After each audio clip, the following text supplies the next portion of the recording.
চোরের খনি নয়। একজন বলেছিলেন সবাই কয় সোনার খনি, আমি পেয়েছি চোরের খনি। কথা বলে ঠিক কিনা? নিজে যদি চোর হয় অন্যদেরকে চোর মনে হয়। কথা বলুন ঠিক কিনা? এই দেশ চোরের খনি নয়। এই দেশের মানুষদেরকে যদি ভালো করতে হয় আল্লাহর কোরআন লাগবে। কথা বলেন ঠিক কিনা? আল্লাহর কোরআন দিয়ে কেউ যদি এই দেশের মানুষকে যদি শাসন করত, এই দেশের মানুষকে পরিচালিত করত, আহ্বান করত, এই দেশের মানুষগুলো সোনার মানুষে পরিণত হতো। কথা বলুন ঠিক কিনা? এই জন্য এই দেশের মানুষকে সোনার মানুষে পরিণত করতে হলে নামাজের কর্মসূচির দরকার আছে না? না, যে দলে নামাজের কর্মসূচি আছে ওই দল করতে হবে। কথা বলেন ঠিক কিনা? যে দলে নামাজের কর্মসূচি নাই ওই দল আমরা করব না। যে দলের নামাজের কর্মসূচি নাই, নামাজ যে দলের নেতারা নামাজ পড়ে না, কর্মীরাও নামাজ পড়ে না, ওই দলের সঙ্গে আমরা নাই। কথা বলেন ঠিক কিনা? যে দলের নামাজের কর্মসূচি আছে, নামাজ শিক্ষা দেয়, অজু শিক্ষা দেয়, যে দলে কোরআন শিক্ষা দেয়, কোরআন পড়ার কথা বলে, যে দলের নেতা এবং কর্মীরা নামাজ পড়ে, নামাজ প্রতিষ্ঠার কাজ করে, ওই দল করতে রাজি আছেন কারা কারা? দুই হাত তুলে দেখান। লিল্লাহে তাকবীর। আল কোরআনের আলো, সংসদে জালাম, লিল্লাহে তাকবীর, নারায়ে তাকবীর, লিল্লাহে তাকবীর। আল্লাহ পাক কবুল করুক, বলেন আমিন। আল্লাহ রাব্বুল আলামিন কোরআনে কারীমের 31 নম্বর সূরা, সূরার নাম সূরাতুল লোকমান। এই সূরা লোকমানটি মক্কায় অবতীর্ণ হয়েছে। আল্লাহ রাব্বুল আলামিন এই সূরা লোকমানের মধ্যে 34টি আয়াতে কারিমা দিয়েছেন আর 4টি রুকু দিয়েছেন। আল্লাহ রাব্বুল আলামিন এই সূরার মধ্যে হযরত লোকমান আলাইহিস সালাতু ওয়াস সালামের তিনি তার কলিজার টুকরা সন্তানকে কিছু নসিহত করেছিলেন, কিছু উপদেশ দিয়েছিলেন। তার সেই উপদেশ মালাগুলো আমার আল্লাহর খুব পছন্দ হয়েছিল। আমার আল্লাহ সেই কথাগুলো চুজ করেছিলেন, পছন্দ করেছিলেন। পছন্দ করেনি আমার আল্লাহ রাব্বুল আলামিন হযরত লোকমানের সেই উপদেশ মালাগুলো কোরআনে কারীমের সোনালী আয়াত বানিয়ে দিয়েছেন। জোরে বলুন সুবহানাল্লাহ। আমার বন্ধুগণ, হযরত লোকমান আলাইহিস সালাম তাফসীর ইবনে কাসীরের মধ্যে এসেছে হযরত লোকমান আলাইহিস সালাম আল্লাহ রাব্বুল আলামিনের একজন আবদান সালিহান বান্দা ছিলেন, নেককার বান্দা ছিলেন। তার নাম এই সূরার মধ্যে উল্লেখ রয়েছে। এই জন্য এই সূরার নাম হয়েছে সূরাতুল লোকমান। এই সূরাটি মক্কায় অবতীর্ণ হয়েছে। এর মধ্যে 34টি আয়াত আছে আর 4টি রুকু রয়েছে। আমার আল্লাহ রাব্বুল আলামিন ওই হযরত লোকমান তিনি তার কলিজার টুকরা সন্তানকে কাছে ডেকে নিয়ে তিনি 10টি উপদেশ দিয়েছিলেন। সেই 10টি উপদেশ সম্পর্কে আজকে আমরা আলোচনা করব ইনশাআল্লাহ। খুব কম সময়, খুব সংক্ষিপ্ত সময়ের মধ্যে হযরত লোকমান আলাইহিস সালাম তিনি তার কলিজার টুকরা সন্তানকে যে 10টি উপদেশ দিয়েছিলেন, সেই 10টি উপদেশ আমরা কোরআন থেকে জানার এবং বোঝার চেষ্টা করব ইনশাআল্লাহ। আমার ভাইরা, হযরত লোকমান আলাইহিস সালাম এমন একজন ব্যক্তি ছিলেন, আল্লাহ পাক বলেন ওয়ালাকাদ আতাইনা লুকমানাল হিকমা, আমি হযরত লোকমানকে হিকমাত দান করেছিলাম। ধরে বলুন সুবহানাল্লাহ।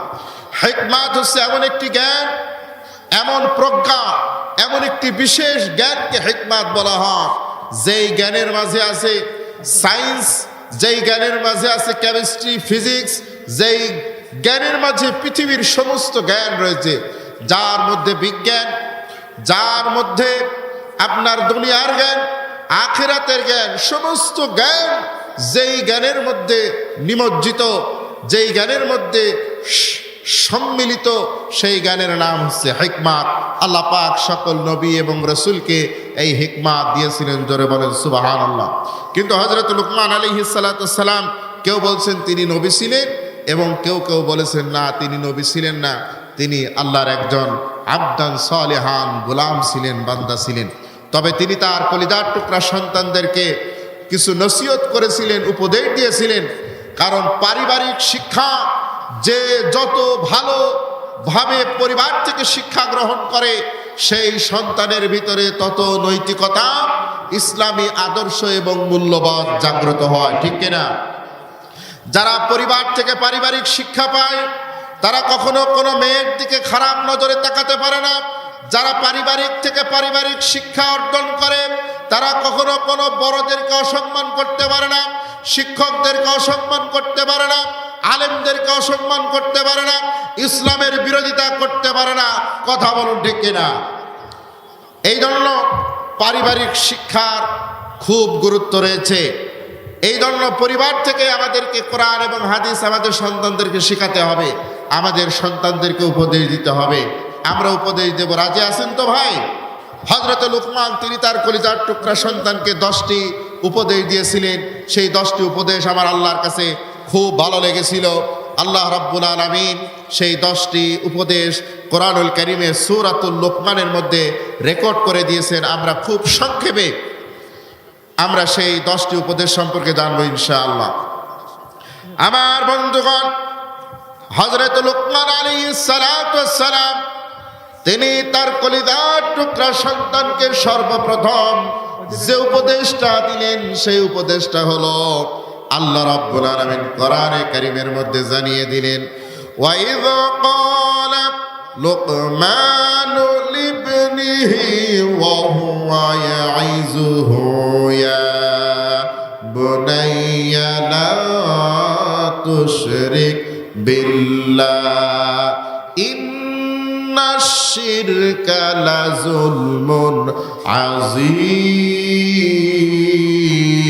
আযীম। আল্লাহু আকবার। ইন্নাশ শিরকা লাযুলমুন আযীম। বলেন আল্লাহু আকবার। আল্লাহ রাব্বুল আলামিন বলেন, হযরত লুকমান তার কলিজার টুকরা সন্তানকে সর্বপ্রথম যেই নসিহত করেছিলেন সেই নসিহত হলো, হে আমার কলিজার টুকরা সন্তান, তুমি লা তুশরিক বিল্লাহ, আল্লাহর সাথে শিরক করবা না, অংশী স্থাপন করবা না। আল্লাহর নবী বলেন, যে ব্যক্তি আল্লাহর সঙ্গে শিরক করবে, অংশীদার স্থাপন করবে, আল্লাহর কাছে ভালো এবং মন্দ না চেয়ে মানুষের কাছে চাইবে, দরগার কাছে চাইবে, খানকার কাছে চাইবে, পীরের কাছে চাইবে, মুরিদের কাছে চাইবে, মানুষের কাছে চাইবে, নেতার কাছে চাইবে, যে ব্যক্তি এরকম আল্লাহর কাছে পাওয়া যায়, এই জিনিসগুলো মানুষের কাছে যাবে, মানুষের সন্নিকট হবে। আল্লাহ নবী বলেন, আল্লাহ রাব্বুল আলামিন মান লাকিয়াল্লাহু লা ইউশরিক বিল্লাহ, যে ব্যক্তি শিরক করবে, আল্লাহ তার সঙ্গে সাক্ষাৎ করবে না, সে জাহান্নামে প্রবেশ করবে। আর যে ব্যক্তি শিরক করবে না, শিরক মুক্ত জীবন যাপন করবে, তাওহীদের উপরে থাকবে, তার জীবনে তার আশা ভরসা চাওয়া পাওয়া দুঃখ কষ্ট সব কিছু সে আমার আল্লাহর কাছে বলবে, আল্লাহর কাছে চাইবে। আমার বন্ধুগণ, আমরা যদি কষ্টের মধ্যে পড়ে যাই, বিপদে পড়ে যাই, অসুস্থ হয়, সব সময় আমরা ডাকবো কাকে? আমার আল্লাহ বলেন, উদউনি আস্তাজিব লাকুম, বান্দা তুমি বিপদে পড়েছো, আমাকে ডাকো, আমি তোমার ডাকে সাড়া দেব। ডাকার নিয়ম আর পদ্ধতি আমার আল্লাহ বলে দিয়েছেন। আমার আল্লাহ বলেন, ইয়া আইয়ুহাল্লাযীনা আমানুস্তাঈনু বিস-সাবরি ওয়াস-সালাহ ইন্নাল্লাহা মা'আস সাবিরিন।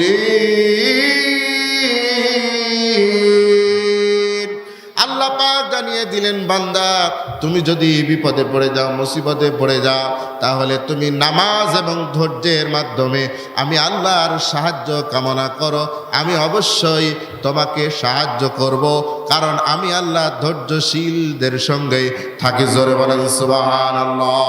তাহলে এক নম্বর উপদেশ ছিল, শিরক করা যাবে না। শিরিক আছে যেখানে আমরা নাই, সেখানে বিদআত আছে যেখানে আমরা নাও সেখানে।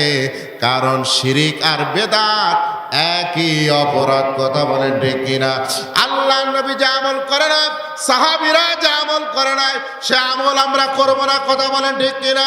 আল্লাহ নবী এবং সাহাবীরা যে আমল যেভাবে করেছেন সেইভাবে করব, যেভাবে তারা করেন নাই, করতে বলেন নাই, সেইভাবে আমরা করব না, কথা বলেন ঠিক কিনা? আমার নবীজি দরুদ পড়েছেন, সাহাবীরা দরুদ পড়েছেন, সাহাবীরা আল্লাহ নবী কোনদিন দাঁড়ায়া দরুদ পড়ে নাই, কথা বলেন ঠিক কিনা? নামাজের মধ্যে আমরা দরুদ পড়ি, দরুদ ইব্রাহিম, কোনদিন কি দরুদ কি আপনি দাঁড়ায়া পড়েছেন? তাহলে কেন আপনি দাঁড়াইছেন? আপনি বলেন যে অমুক হুজুর বলেছে, অমুক পীর সাহেব বলেছে। অমুক পীর সাহেব কি তোমার নবীর চাইতে, তোমার নবীর সাহাবীর চাইতে বড় হয়ে গেছে, কথা বলেন ঠিক কিনা? আমার বন্ধুগণ, আল্লাহ নবীর সাহাবী হযরত ওমর কাবা ঘর তিনি তাওয়াফ করতেছিলেন, হাজরে আসওয়াদ চুমু খেলেন, চুমু খাওয়ার পরে বলছে, ও হাজরে আসওয়াদ, তোমারে কেন চুমু খালাম জানো? তুমি মনে করো না তোমার কোনো ক্ষমতা আছে, লা তানফাউ ওয়ালা তাদুররু, তোমার কোনো ক্ষমতা নাই, তুমি উপকারও করতে পারো না, ক্ষতি করতে পারো না। আল্লাহ নবী তোমাকে চুমা খেয়েছে, তাই আমি ওমর চুমা খেলাম। তবে শোনো, আল্লাহ নবী যদি তোমারে চুমা না খেত, ওয়ায়ুকাব্বিলুকা মা কাব্বালতুকা, আমি ওমর জীবনেও তোমারে চুমা দিতাম না। তার মানে আল্লাহ নবীকে তিনি পুঙ্খানুপুঙ্খ অনুসরণ করতেন। আল্লাহ নবী যে আমল করে না আমরা সে আমল করব না, কথা বলেন ঠিক কিনা? আল্লাহ নবী এবং তার সাহাবীরা যে আমল যেভাবে করেছেন সেই আমল সেভাবেই করতে হবে, কথা বলেন ঠিক কিনা? যত বড় আলেম হোক আর যত বড় পীর হোক আর বুজুর্গ হোক, আল্লাহ নবীর আমলকে নতুন করে নতুন ভাবে যারা উদ্ভাবন করবে, এরা হচ্ছে বিদআতি, এরা হচ্ছে গুমরাহি, এরা হচ্ছে জাহান্নামী, কথা বলেন ঠিক কিনা? আর সমস্ত বিদআতি হচ্ছে দলালা, পথভ্রষ্ট। আমার বন্ধুগণ, একান্তা বন্ধুরা আমার, এরকম অসংখ্য বিদআত আছে আমাদের সমাজে। এই বিদআতগুলো দূর করতে হবে, উৎখাত করতে হবে, কথা বলেন ঠিক কিনা? কোরআন এবং হাদিসের আলোকে আমাদেরকে আমল করতে হবে, সহিহ হাদিসের আমলে, কথা বলেন ঠিক কিনা? সহিহ হাদিসের আমলে আলোকে আমরা আমল করব, বাহিরে যাব না। আল্লাহ আমাদের তৌফিক দান করুক, আমিন। তাহলে এক নম্বর তিনি যে ওসিয়ত করেছিলেন, উপদেশ দিয়েছিলেন, তার নাম কি? শিরক করা যাবে না। 2 নম্বরে তিনি যে ওসিয়ত করলেন, ওয়াসাইনাল ইনসানা বিওয়ালিদাইহি, 2 নম্বর ওসিয়ত হলো পিতামাতার সঙ্গে খারাপ আচরণ করা যাবে না। আল্লাহ রাব্বুল আলামিন বলেন, ওয়াকাযা রাব্বুকা আল্লা তা'বুদু ইল্লা ইয়্যাহু ওয়া বিল ওয়ালিদাইনি ইহসানা। চিৎকার দিয়ে বলেন আল্লাহু আকবার। আমার বন্ধুগণ, আল্লাহ পাক জানিয়ে দিলেন, আমার ইবাদতের পরে, আমার দাসত্ব আর গোলামির পরে তোমরা তোমাদের পিতামাতার খেদমত করবা, পিতামাতার সঙ্গে ভালো ব্যবহার করবা। পিতামাতার সঙ্গে ভালো ব্যবহার করার কথা বলেছেন কে? আল্লাহ নবী বলেন, কেউ যদি এই দুনিয়াতে 2টি অপরাধ করে, এই দুনিয়াতে 2টি অপরাধ করে, তার সাজা ভোগ না করে তার মৃত্যু হবে না। 2টা অপরাধ, এই পৃথিবীতে মানুষ অসংখ্য অপরাধ করবে, কিন্তু আল্লাহ সেই শাস্তি আখেরাতে দিবেন। কিন্তু 2টা পাপের শাস্তি মানুষকে দুনিয়াতে ভোগ করতে হবে। 1 নম্বর অপরাধ হলো যে ব্যক্তি মানুষের প্রতি জুলুম করবে, জালিমকে আল্লাহ তাআলা এই দুনিয়াতেই শাস্তি দিবেন। আর 2 নম্বরে যে পিতামাতার সঙ্গে খারাপ ব্যবহার করবে, তাকেও আল্লাহ দুনিয়াতে শাস্তি না দিয়ে তার মৃত্যু দেবে না। তাহলে পিতামাতার সঙ্গে খারাপ ব্যবহার করা যাবে না। আল্লাহ নবী বললেন, আল জান্নাতু তাহতা আকদামিল উম্মাত, মায়ের পায়ের নিচে সন্তানের জন্য জান্নাত। এরপরে আল্লাহ নবী বাবার জন্য আরো বড় কথা বললেন। আল্লাহ নবী বললেন, রাদিয়া রাব্বি ওয়া রাদিয়াল ওয়ালিদি ওয়া সাখাতুহু ফি সাখাতিল ওয়ালিদি। আল্লাহ নবী বললেন, পিতার সন্তুষ্টিতে আল্লাহর সন্তুষ্টি। জোরে বলেন সুবহানাল্লাহ। আমার বন্ধুগণ, জান্নাতের চাইতেও বড় নিয়ামত হচ্ছে আল্লাহর সন্তুষ্টি। সুবহানাল্লাহ। আমার বন্ধুগণ, পিতামাতার সঙ্গে খারাপ ব্যবহার করা যাবে না। যে ব্যক্তি পিতামাতার সঙ্গে ভালো ব্যবহার করবে, আল্লাহ পাক তাকে দুনিয়াতে 3টা পুরস্কার দান করবেন। 1 নম্বরে তার রিজিক বাড়ায়া দিবেন, 2 নম্বরে আল্লাহ রাব্বুল আলামিন তার হায়াত বাড়ায়া দিবেন, 3 নম্বরে আল্লাহ রাব্বুল আলামিন তার সম্মান আর মর্যাদা বাড়ায়া দিবেন। জোরে বলেন সুবহানাল্লাহ। আমার বন্ধুগণ, 2টি উপদেশ শেষ হয়ে গেল। 3 নম্বর উপদেশ দিলেন, ইয়া বুনাইয়া ইন্নাহা ইন তাকু মিসকালা হাববাতিন মিন খারদালিন ফাতাকুন ফি সাখরাতিন আও ফিস সামাওয়াতি আও ফিল আরদি ইয়াতি বিহাল্লাহ ইন্নাল্লাহা লাতীফুন খবীর। চিৎকার দিয়ে বলেন আল্লাহু আকবার। হযরত লুকমান আলাইহিস সালাম তার কলিজার টুকরা সন্তানকে উপদেশ দিলেন, হে আমার কলিজার টুকরা সন্তান, দুনিয়াতে জীবনে কোনোদিন এমন কোনো পাপ সংগঠিত করবা না, করে মনে করো না যে আমি যে পাপটা করলাম এই পাপটা আমার আল্লাহ জানবে না, দেখবে না, বুঝবে না। এখানে তো কোনো মানুষ নাই, কোনো সিসি ক্যামেরা নাই। শুনে রাখো, তুমি যে পাপটা করো না কেন, সেই পাপ তুমি পাহাড়ের পদদেশে কোনো পাথরের নিচেই তুমি লুকাতে পারবা না, আবার এই জমিনের তলদেশেও তুমি লুকায় রাখতে পারবা না।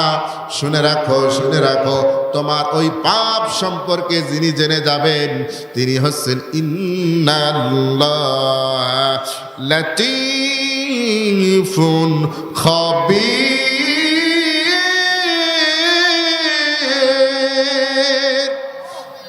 সব কিছু জানেন কে? গোপনীয় সব বিষয় তিনি জেনে যাবেন। আমার বন্ধুগণ, তাহলে পরিবার থেকে যদি কোনো মানুষ এই শিক্ষা অর্জন করে যে আমি যদি কোনো অন্যায় করি তাহলে পৃথিবীর কোনো মানুষ দেখুক আর না দেখুক, প্রমাণ থাক আর না থাক, সিসি ক্যামেরা থাক আর না থাক, আমার আল্লাহর দরবারে আমাকে দাঁড়াতে হবে। সেই ছেলে কি কখনো চুরি করতে পারে, ডাকাতি করতে পারে, মানুষের সম্পদ আত্মসাৎ করতে পারে, জনগণের সম্পদ আত্মসাৎ করতে পারে, দেশের সম্পদ বিদেশে পাচার করতে পারে নাকি? পারে না। আমার বন্ধুগণ, আমরা যাকে বড় পীর বলি, বড় পীর মহিউদ্দিন আব্দুল কাদের জিলানী রাহমাতুল্লাহ আলাইহি, তিনি পরিবার থেকে কি শিক্ষা পেয়েছিলেন? তিনি যখন বাগদাদে লেখাপড়া করতে যাবেন, বাবা নাই, মা তাকে প্রস্তুত করে দিলেন। প্রস্তুত করে দেওয়ার পরে তার জামার মধ্যে এই বগলের আস্তিনের মধ্যে একটা পকেট বানায়া কিছু দিরহাম দিনার টাকা পয়সা দিয়ে দিলেন। পথ দিয়ে একদল কাফেলা যাচ্ছিল, ব্যবসায়িক বণিক, তাদের সঙ্গে সন্তানকে পাঠায় দিলেন। আর ওই ব্যবসায়ীরা চলতে চলতে পথের মাঝে যখন রাত হয়ে গেল, তারা এক জায়গায় তাঁবু গেড়ে সেখানে বিশ্রাম করতে লাগলো। যেখানে বাঘের ভয় সেখানে রাত হয়। হঠাৎ করে সেখানে একদল ডাকাত আসলো। আসার পরে ওই ডাকাত সমস্ত ব্যবসায়ীদের কাছ থেকে টাকা পয়সা যা ছিল সব কিছু সিজ করে নিল। সব কিছু কেড়ে নেওয়ার পরে দেখতে পেলেন একটা ছোট্ট বালক দাঁড়িয়ে আছে। এবার ডাকাতের সর্দার বলতেছে, ও বালক, তোমার কাছে কিছু আছে নাকি? তখন ছোট্ট ওই বালকটা বলতেছে, হ্যাঁ আমার কাছে কিছু আছে, আমার এই বগলের নিচে আস্তিনের মধ্যে রয়েছে। তখন ডাকাতের সর্দার অবাক হয়ে গেলেন, কিংকর্তব্য বিমূঢ় হয়ে গেলেন। মানুষ ডাকাতের হাত থেকে বাঁচার জন্য চেষ্টা করে, টাকা পয়সা লুকায়, অলংকার লুকায় রাখে, মিথ্যা কথা বলে, না না আমার কাছে নাই। যখন বলে হত্যা করব তখন সে সব কিছু দিয়ে দেয়। কিন্তু এই বালক সত্য কথা কেন বলল? এত সুন্দর করে সত্য কথা কেন বলে দিল? তখন বলছো, ও বালক, তুমি কে? তোমার বাড়ি কোথায়? কে তোমাকে এই সুন্দর শিক্ষা এটা তোমাকে দিয়েছে? তখন ওই বালকটা বলতেছে, আমার নাম মহিউদ্দিন আব্দুল কাদের জিলানী। আমার মা আমাকে শিক্ষা দিয়েছে বাড়ি থেকে বের হওয়ার সময়, বাবা জীবনে কোনোদিন মিথ্যা কথা বলবা না। চিৎকার দিয়ে বলেন সুবহানাল্লাহ। আমার বন্ধুগণ, মহিউদ্দিন আব্দুল কাদের জিলানী রাহমাতুল্লাহ আলাইহির মা শিক্ষা দিয়েছিলেন সন্তানকে জীবনে কোনোদিন যেন মিথ্যা না কথা যেন না বলে। এই জন্য তার সন্তান এই পৃথিবীর সবচেয়ে বড় পীর হয়েছেন। একজন ওয়াইজিন ছিলেন, একজন আলেম ছিলেন, দ্বীনের জ্ঞানী ছিলেন। তিনি মানুষদেরকে কোরআন এবং হাদিসের তাকলিদ দিতেন, তাকরির পেশ করতেন। চিৎকার দিয়ে বলেন সুবহানাল্লাহ। তাহলে আমাদের সন্তানদেরকেও এই শিক্ষা দেওয়ার দরকার আছে না নাই? 3 নম্বর শিক্ষা চলে গেল। এবার আমরা 4 নম্বর শিক্ষায় চলে আসি। আল্লাহ রাব্বুল আলামিন এবার হযরত লুকমানের 4 নম্বর শিক্ষা বর্ণনা করছেন। হযরত লুকমান তার কলিজার টুকরা সন্তানকে এবার ডেকে বলছেন, ইয়া বুনাইয়া আকিমিস সালাতা ওয়া আমুর বিল মা'রুফি ওয়ান নাহা আনিল মুনকারি ওয়াসবির আলা মা আসাবাক ইন্না যালিকা মিন আযমিল উমুর।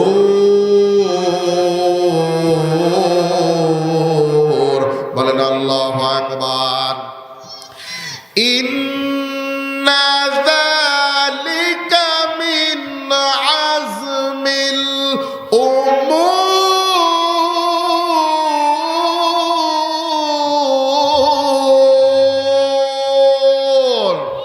আল্লাহ রাব্বুল আলামিন কোরআনে কারীমের সূরা লোকমানের ভিতরে এবার জানিয়ে দিচ্ছেন, লোকমান তার কলিজার টুকরা সন্তানকে 4 নম্বর উপদেশ দিলেন, ইয়া বুনাইয়া আকিমিস সালাহ।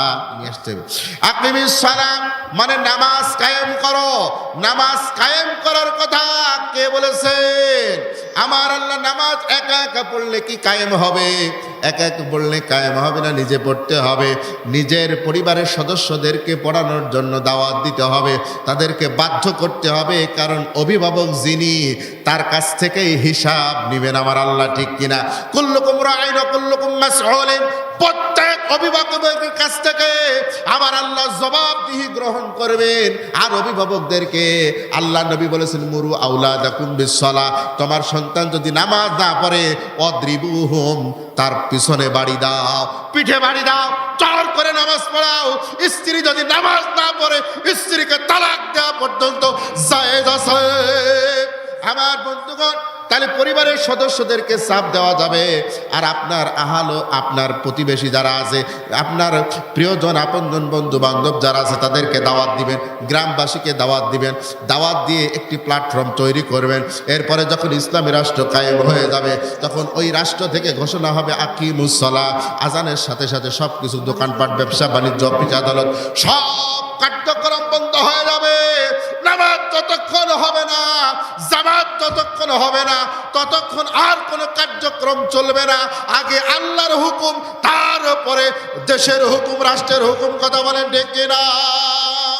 আর যখন মানুষ নামাজ পড়বে, আল্লাহর হুকুম মানবে, আমার আল্লাহ পাক বলেন, ওয়ালাউ আন্না আহলাল কুরা আমানু ওয়াত্তাকাউ লাফাতাহনা আলাইহিম বারাকাতিম মিনাস সামা ওয়াল আরদ। আল্লাহ পাক বলেন, যখন মানুষ ঈমান আনবে, তাকওয়ার নীতি অবলম্বন করবে, 5 ওয়াক্ত নামাজ পড়বে, যাকাত দেবে, রমজান মাসে রোজা রাখবে, সত্য কথা বলবে, কোরআন মেনে চলবে, তখন আমি আল্লাহ রাব্বুল আলামিন আসমানে যত রহমতের দরজা রয়েছে আর জমিনে যত রহমতের দরজা রয়েছে, সব আমি আমার বান্দার জন্য উন্মুক্ত করে দেবো। জোরে বলেন সুবহানাল্লাহ। ফাতাহনা মানে খুলে দেব, ওপেন করে দেব আসমান থেকে। ওয়ানজালা মিনাস সামাই, সময় মতো বৃষ্টি হবে, পানি বর্ষণ হবে। ফাখরাজা বিহি মিনাস সামারাতি রিজকাল লাকুম। আর এই জমিন থেকে আল্লাহ পাক আমাদের জন্য ফল ফসল এইগুলো উদ্গত করে দিবেন। বাম্পার ফলন হবে, খেতে বরকত হবে, পরিবারের মধ্যে বরকত হবে, রিজিকের মধ্যে বরকত দিয়ে দিবেন তিনি কে? আসমান থেকে সময় মতো বৃষ্টি হবে, সময় মতো রোদ হওয়ার কারণে জমিনে শেষ হবে। এই বৃষ্টি দেওয়ার মালিক, রোদ দেওয়ার মালিক, আপনার জমিনে যে সময় মতো জো আসে, এইগুলোর মালিক কে? লিল্লাহি তাকবীর। একান্ত আপনজনের আমার। এরপরে এই জমিনের মধ্যে যত গ্যাসের খনি আছে, কয়লার খনি আছে, সোনার খনি আছে, রৌপ্যের খনি আছে। আমাদের এই দেশটা অনেক সম্ভাবনাময় দেশ। আমাদের দেশে যেখানে খোঁড়া যায়, দেখা যায় বাংলাদেশে প্রায় 32টিরও বেশি আমাদের দেশে গ্যাসের খনি পাওয়া গেছে। জোরে বলেন সুবহানাল্লাহ। সোনার মানুষে পরিণত হতো। কথা বলুন ঠিক কিনা? এই জন্য এই দেশের মানুষকে সোনার মানুষে পরিণত করতে হলে নামাজের কর্মসূচি দরকার আছে না? না। যে দলে নামাজের কর্মসূচি আছে, ওই দল করতে হবে। কথা বলেন ঠিক কিনা? যে দলে নামাজের কর্মসূচি নাই, ওই দল আমরা করব না যে দলের নামাজে কর্মসূচি নাই, নামাজ যে দলের নেতারা নামাজ পড়ে না, কর্মীরাও নামাজ পড়ে না, ওই দলের সঙ্গে আমরা নাই। কথা বলেন ঠিক কিনা? যে দলের নামাজের কর্মসূচি আছে, নামাজ শিক্ষা দেয়, অজু শিক্ষা দেয়, যে দলে কোরআন শিক্ষা দেয়, কোরআন পড়ার কথা বলে, যে দলের নেতা এবং কর্মীরা নামাজ পড়ে, নামাজ প্রতিষ্ঠার কাজ করে, ওই দল করতে রাজি আছেন কারা কারা? দুই হাত তুলে দেখান। লিল্লাহে তাকবীর। আল কোরআনের আলো, সংসদে জালম, লিল্লাহে তাকবীর, নারায়ে তাকবীর, লিল্লাহে তাকবীর। আল্লাহ পাক কবুল করুক, বলেন আমিন। আলহামদুলিল্লাহ, আমাদের মঞ্চের দিকে চলে আসছেন আমাদের আজকের সম্মানিত প্রধান অতিথি, আমাদের যিনি আমাদের খুব কাঙ্ক্ষিত মানুষ, আমার দাদার খুব ভালোবাসার মানুষ ছিলেন, যিনি জনাব দারুজ্জামান মন্টু, সাবেক সরকারি কর্মকর্তা, অবসরপ্রাপ্ত। সম্মানিত মোহতারামকে মঞ্চে আসার জন্য অনুরোধ করছি, ওনাদের ইমাম সাহেবকেও মঞ্চে আসার জন্য অনুরোধ করছি। আল্লাহ পাক কবুল করুক, বলেন আমিন। আমার ভাইরা, তাহলে এক নাম্বার বললেন নামাজের কর্মসূচি, নামাজ প্রতিষ্ঠিত করতে হবে।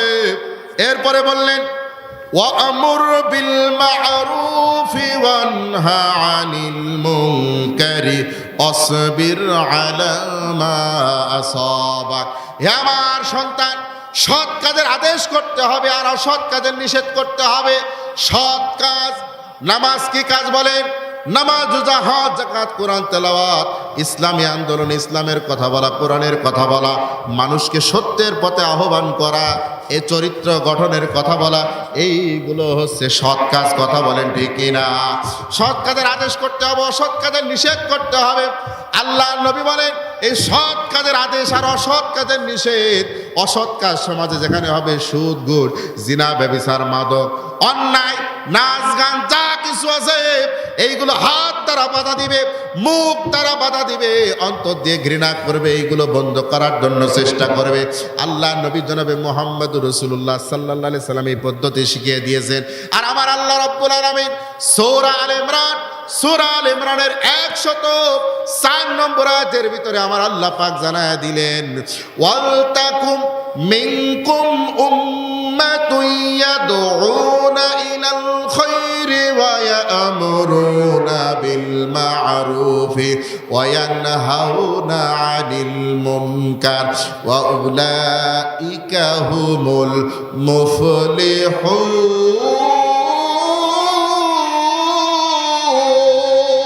আল্লাহু আকবার। আল্লাহ পাক জানিয়ে দিলেন তোমাদের মধ্যে একটি দল থাকা উচিত যারা মানুষকে কল্যাণের দিকে আহ্বান করবে। মানুষকে কল্যাণের দিকে আহ্বান করার পরে সৎ কাজের আদেশ করবে আর অসৎ কাজের নিষেধ করবে।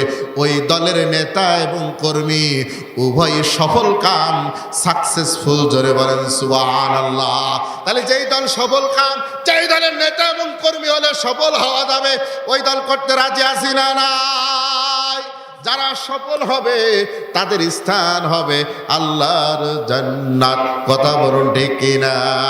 আমার বন্ধুগণ, কিন্তু এই দল করতে গেলে আপনার উপরে জেল, জুলুম, জরিমানা আসবে, আপনার বিরুদ্ধে হামলা হবে, মামলা হবে, অপবাদ হবে, আপনাকে রাজাকার বলা হবে, দর্শনকারী বলা হবে, মানবতা বিরোধী অপরাধকারী বলা হবে, রাজাকার বলা হবে, অগ্নিসংযোগকারী বলা হবে। কথা বলুন ঠিক কিনা? জঙ্গি বলা হবে। যখন আপনার বিরুদ্ধে হামলা হবে, মামলা হবে, জেল, জুলুম, জরিমানা হয়ে যাবে, ঠিক আপনার ওই সময় করণীয় কি? এখানে এই কথা হযরত লোকমান তার সন্তানকে বলছেন, ওয়াসবির আলা মা আসাবাক। যখন তুমি সমাজে নামাজ প্রতিষ্ঠিত করতে যাবে, সৎ কাজের আদেশ করবে আর অন্যায় কাজের নিষেধ করবে, তখনই তোমার বিপক্ষ পার্টি মানে শয়তানের একটা পার্টি আছে না নাই? উলাইকা হিজবুল্লাহ, একটা দল হলো আল্লাহর দল, আরেকটা হলো উলাইকা হিজবুশ শয়তান, শয়তানের দল আছে না নাই? শয়তানের দলেরা তখন বসে থাকবে না, শয়তানের চেলা চামুন্ডা ওই ফ্যাসিস্টের দোসররা বসে থাকবে না। কথা বলেন ঠিক কিনা? ওরাও আপনার বিরুদ্ধে উঠে পড়ে লাগবে, আপনাকে ডাউন করার জন্য চেষ্টা করবে, আপনাকে এই দেশ থেকে বিতাড়িত করার জন্য চেষ্টা করবে। আমার নবী যখন কোরআনের কথা বলেছিলেন, তখন আমার নবীদের বিরুদ্ধে তিনটা পদক্ষেপ তারা ঘোষণা করেছিল, ইদ ইয়ামকুরু বিকাল্লাযীনা কাফারু লিউসবিতুকা আও ইয়াকতুলুকা আও ইয়াখরুজুকা ওয়া ইয়ামকুরুনা ওয়া ইয়ামকুরুল্লাহ ওয়াল্লাহু খায়রুল মাকিরিন। বলেন আল্লাহু আকবার। আমার নবীজি যখন এই সৎ কাজের আদেশ আর অসৎ কাজের নিষেধ আর যখন আল্লাহ নবী নামাজ প্রতিষ্ঠার কথা বললেন, তখন আমার নবীজির বিরুদ্ধেও 3টা পদক্ষেপ তারা গ্রহণ করেছিল। তারা আমার নবীজিকে হত্যার জন্য ষড়যন্ত্র করেছিল। কি করার জন্য? আমার নবীজিকে হত্যা ষড়যন্ত্র, দেশ থেকে বের করে দেওয়ার ষড়যন্ত্র, আর আমার নবীজিকে তারা গ্রেপ্তার করে জেলখানায় ঢুকানোর ষড়যন্ত্র করেছিল। কথা বলেন ঠিক কিনা? আজও সমাজে যারা আল্লাহর জমিনে আল্লাহর দিন প্রতিষ্ঠা করতে চায়, নামাজ প্রতিষ্ঠা করতে চায়, সৎ কাজের আদেশ আর অসৎ কাজের নিষেধ করতে চায়, মানুষকে কল্যাণের দিকে ডাকে, এই দেশটাকে একটি জনকল্যাণমূলক দেশ হিসাবে গড়ে তুলতে চায়, তাদের উপরেও এই রকম অ্যাকশন আছে না নাই? তাদের বিরুদ্ধেও এইরকম পদক্ষেপ আছে না নাই? ঠিক কিনা আমার বন্ধুগণ? সে অবস্থায় কি করতে হবে? ওয়াসবির আলা মা আসাবাক, ওই অবস্থায় ধৈর্য ধারণ করতে হবে। আর যারা ধৈর্য ধারণ করবে, ইন্নাল্লাহা মা'আস সাবিরিন, আল্লাহ পাক ওই ধৈর্যশীলদের সাথে থাকেন। আবার আল্লাহ যার সাথে থাকেন তারই বিজয় হয়। কথা বলেন ঠিক কিনা? আমার আল্লাহ রাব্বুল আলামিন এই দীর্ঘ 6 বছরে যারা সবচেয়ে বেশি নির্যাতিত আর নিপীড়িত, সবচেয়ে বেশি যারা জুলুমের শিকার, আল্লাহ পাক তাদের সাথে আছে না নাই? আল্লাহ পাক তাদেরকে অঘোষিত বিজয় দান করেছেন। কথা বলেন ঠিক কিনা? আজকে সারা বাংলাদেশে মুক্ত মঞ্চে মুক্তভাবে কোরআনের কথা হচ্ছে, কোরআনের আলোচনা হচ্ছে। আজকে বাধা দেওয়ার মতো একটা শয়তানও খুঁজে পাওয়া যাচ্ছে না। কথা বলেন ঠিক কিনা? আজকে কোরআনের কথা বলতে গিয়ে, কোরআনের কথা বলার জন্য আজকে আর কারোর অনুমতি লাগে না। আগে কত নেতার অনুমতির জন্য আমরা এখানে ওখানে দৌড়াইছি। কথা বলেন ঠিক কিনা? আগে বক্তার লিড দিয়েছি, কোন বক্তা এরপরে বলে দিয়েছে যেন কোন আমার দলের বিপক্ষে না বলে, কোন রাজনৈতিক আলোচনা না করে। কথা বলেন ঠিক কিনা? আমার আল্লাহর কোরআনে যদি রাজনীতির কথা থাকে, আমার আল্লাহর কোরআনে যদি বিচারের কথা থাকে, রাষ্ট্র পরিচালনার কথা থাকে, শিক্ষানীতি পরিচালনার কথা থাকে, আমার আল্লাহর কোরআনে যদি পররাষ্ট্রনীতির কথা বলে, এইগুলো মিলেই তো রাজনীতি। কথা বলেন ঠিক কিনা? এইগুলোর বাইরে তো রাজনীতি হতে পারে না। তো কোরআনে যদি এইগুলো থাকে, আমরা তো এইগুলো বলবোই। কথা বলেন ঠিক কিনা? এইগুলো বাধা দেবে যারা, আবু জাহেল, তারা। কথা বলেন ঠিক কিনা? وقال الذين كفروا لا تسمعوا لهذا القرآن, আবু জাহেলও বাধা দিয়েছিল, বলেছিল কোরআন মানা যাবে না। কথা বলেন ঠিক কিনা? এরপরে হযরত লুকমান আলাইহিস সালাম তার কলিজার টুকরা সন্তানকে আরো নসিহত করলেন, ওয়ালা তুসাইর খাদ্দাকা লিন-নাস ওয়ালা তামশি ফিল আরদি মারাহা ইন্নাল্লাহা লা ইউহিব্বু কুল্লা মুখতালিন ফাকুর। তিনি তার কলিজার টুকরা সন্তানকে বললেন, শোনো, তুমি জীবনে কোনোদিন কোনো মানুষকে অবজ্ঞা করবা না। এই সমাজে ধনী মানুষ, গরিব মানুষ, বিভিন্ন রকম শ্রেণীর মানুষ থাকবে। মানুষকে অবজ্ঞা করা যাবে না, খাটো করা যাবে না। আর ওয়ালা তামশি ফিল আরদি মারাহা, আর কি করতে হবে? শোনো, তিনি আর একটা উপদেশ দিলেন। সেই উপদেশটা হলো যে শোনো, অহংকার করা যাবে না। কারণ যারা অহংকার করে, ইন্নাল্লাহা লা ইউহিব্বু কুল্লা মুখতালিন ফাখুর, আল্লাহ পাক অহংকারীকে পছন্দ করে না। অহংকারের পতন আছে না নাই? জোরে বলেন, অহংকারের পতন আছে না নাই? জীবনে পালাবো না, ঠিক কিনা? অহংকার করে যা যা বলেছিলেন, আল্লাহ তাদের অহংকারকে চূর্ণ বিচূর্ণ করে ধুলির সাথে মিটিয়ে দিয়েছে। কথা বলেন ঠিক কিনা? লজ্জায় মুখ দেখাতে পারে না। আল্লাহ পাক অহংকার, আল্লাহ চাদর নিয়ে যারা টানাটানি করে, অহংকার যারা করে, তারা আমার আল্লাহ চাদর নিয়ে টানাটানি করে। কথা বলেন ঠিক কিনা? শেষ উপদেশ যেটা দিয়েছিলেন, অক্সিদ ফি মাসিকা অকদুদ মিন সাউতিক, যখন মানুষের সঙ্গে কথা বলবে নরম ভাষায়, নম্র সুরে, সুন্দরভাবে কথা বলবে। চোখটা মোটা করে, ঘাট তেরা করে, ক্ষমতা অহংকার দেখিয়ে কথা বলবে না। অহংকার দেখিয়ে উচ্চ স্বরে ধমক দিয়ে মানুষের সঙ্গে কথা বলবে না। ইন্না আনকারাল আসওয়াতু লাসাউতুল হামির। শুনে রাখো, ওই যে গাধা আছে না, গাধা, এই গাধাও কিন্তু অনেক জোরে জোরে চিল্লায়, চেঁচামেচি করে। আল্লাহ পাক বলছেন ওই গাধার চেঁচামেচি চিৎকার, তার স্বরটা পৃথিবীর সব থেকে নিকৃষ্ট। তার মানে যারা জোরে মানুষের সঙ্গে অহংকারপূর্ণভাবে কথা বলে, ধমক দেয় আদেশের সুরে, মানুষকে অবজ্ঞা করে কথা বলে, আল্লাহ পাক বলছেন ওরা গাধার চাইতেও বড় গাধা, গাধার থেকেও নিকৃষ্ট। আল্লাহ রাব্বুল আলামিন হযরতে লোকমান আলাইহিস সালাম তার কলিজার টুকরা সন্তানকে যে উপদেশ মালাগুলো দিয়েছিলেন, সেই উপদেশগুলো যেন আমরা নিজেরা আমাদের জীবনে বাস্তবায়ন করতে পারি, আমাদের সন্তানদেরকে এই শিক্ষাগুলো দিতে পারি। আল্লাহ তাআলা তৌফিক দান করেন, আমিন।